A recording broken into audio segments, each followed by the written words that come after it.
আমার ভিডিওটি যারা দেখছেন তাদের জন্য আজকে একটি গুরুত্বপূর্ণ অ্যাডভাইস থাকবে, বিশেষ করে আমাদের সমাজের যুবকদের জন্য। আমাদের জীবনের 100% রেসপন্সিবিলিটি আমাদের নিজেদেরকেই নিতে হবে। আমরা আমাদের জীবনে যখন ভালো কিছু করি তখন সেটার দায়িত্ব আমরা নিজেরাই নিই যে আমি ভালো কিছু করেছি। আবার যখন খারাপ কিছু হয় আমাদের জীবনে তখন সেটার দায়িত্ব আমরা অন্য কারোর ঘাড়ে চাপানোর চেষ্টা করি, অথবা অন্য কোনো কারণ দেখানোর চেষ্টা করি যে এই কারণে অথবা এই লোকের কারণে আমার জীবনে খারাপ কিছু হয়েছে।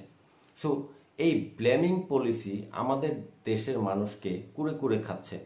আমাদের দেশের 90% লোক আমাদের দেশের 90% লোক নিজেদের ব্যর্থতার গ্লানি অন্য কারোর ঘাড়ে চাপানোর চেষ্টা করে যে আমি আমার জীবনে সফল হতে পারিনি, আমি আমার জীবনে বড়লোক হতে পারিনি এই লোকের কারণে অথবা এই কারণে। সো আমি একটা জিনিস বারবার বলবো যে আমাদের নিজেদের জীবনের সম্পূর্ণ 100% দায়িত্ব আমাদের নিজেদেরকে নিতে হবে। আল্লাহ তাআলা আমাদেরকে একই সূর্য দিয়েছেন, একই মাটি দিয়েছেন, একই আলো দিয়েছেন, তারপরেও কিন্তু দুইজন কৃষকের ফসল দুই রকম হচ্ছে। কারণ হচ্ছে দুইজন কৃষকের অ্যাক্টিভিটি দুই রকম।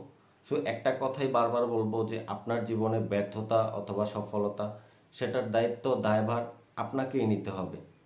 100% রেসপন্সিবিলিটি আপনার নিজের।